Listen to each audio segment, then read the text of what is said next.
Television के सारे latest updates पाने के लिए बेल आइकन दबाइए।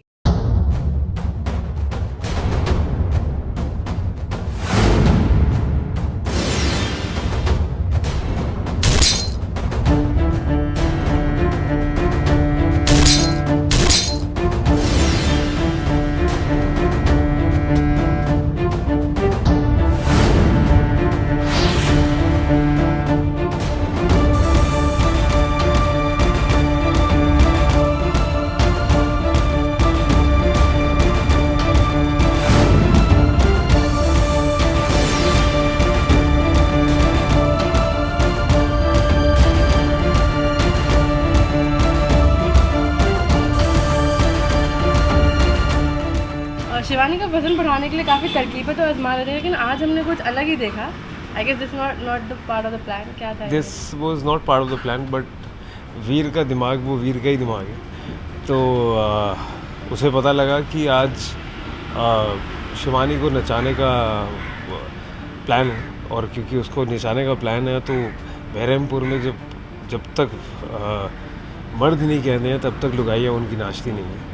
तो आज उसने कैसे कर लिया, तो ठीक है, तूने नाचने का प्लान था ना, वो नाचने का प्लान ही रहेगा, बट अब मेरे तरीके से बहरमपुर स्टाइल से नचाया जाएगा उसे। क्या था तरीका आपका? वो तरीका ये था कि अगर आपने पहले शुरुआत से देखा कि मैं ब्लाइंड फोल्ड करके एक सर्कल बनाता हूँ पहले तो, और उसको बोलता हूँ ये तेरी लक्ष्मण रेखा है जिसमें वो नाचेगी, और फिर ऊपर से बोतलें टंगी जाती हैं जिसमें मैं एक चरखी में जिससे रंगीला घुमाता है और जो वेरिएट करता है स्पीड को, मैं ब्लाइंड फोल्ड करके उसको मारता हूँ, तो वो टूटती है तो ऑटोमेटिकली उसको उसके ऊपर नाचना पड़ता है, और फिर इसमें और ड्रामा ऐड होता है। फिर शिवानी तक तो ठीक था, लेकिन अपने रंगीला को भी घसीट लिया बीच में, क्योंकि वो शिवानी उसको अपना जो हस्बैंड मानती है और उसके लिए जो हरकतें करती है, और फिर बोला गया कि ये इसका वज़न बढ़ाने की जगह घट ना जाए, तो उसको नचाया इसलिए जा रहा था ताकि कैलोरीज बर्न करे, भूख और लगे, और एनर्जी बर्न करेगी, भूख लगेगी तो ज़्यादा खाएगी। बट फिर उसको उल्टा करने के लिए कि नचाना तो है ही है, बट अब रंगीले के ऊपर और मज़ा देने के लिए थोड़ा उसको टीज़ भी करना था, तो दैट्स व्हाट वीर इज़। तो वो उसमें एक से डबल मज़ा हो गया, उसके लिए बाकियों के लिए वाट लग गई। अच्छा, आपके बड़े भाई की भी एंट्री हुई है जी, कुछ जायदाद की बात कर रहे थे।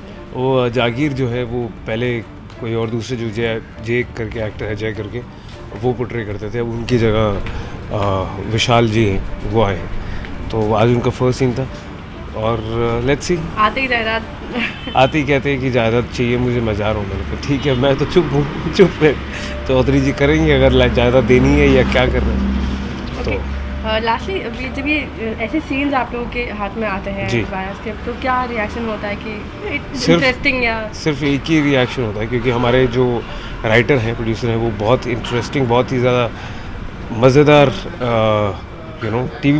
टीवी स्टैंडर्ड्स में आप इतना ज़्यादा प्रेशर होता है टीवी वर्किंग में, एनवायरनमेंट में, कि आप डेडलाइन हमेशा अचीव करने के लिए, टारगेट करने के लिए काम कर रहे होते हैं, जो बहुत ज़्यादा हेक्टिक होती है डे एंड नाइट करके। तो उसमें आप क्रिएटिवली अपने आप को कितना पुश करके आउट ऑफ द बॉक्स लिख पाते हैं, वो बहुत बहुत बहुत मुश्किल होता है। तो इसका क्रेडिट हमारे राइटर प्रोड्यूसर्स को जाता है, सौरभ सर को, सौरभ तिवारी को, और राहिल काजी जी को। तो वो हर बार हर रोज़ ये कोशिश करते हैं कि जो पहले किया है उसको भी आउटडू करें, और उसमें वो अचीव भी कर पाते हैं। तो मज़ा आ रहा है, और एज एन एक्टर तो अगर आपको अच्छे सीन मिल रहे हो तो it can't get better than that, at least for me. तो क्योंकि मैं यहाँ काम करने आता हूँ। ये तो बोला फ्री था ना, और हाँ बस ठीक है, ये मज़े करने आता हूँ, अनलाइक अदर पीपल। बढ़िया। अच्छा, बताना चाहेंगे unlike whom to be specific?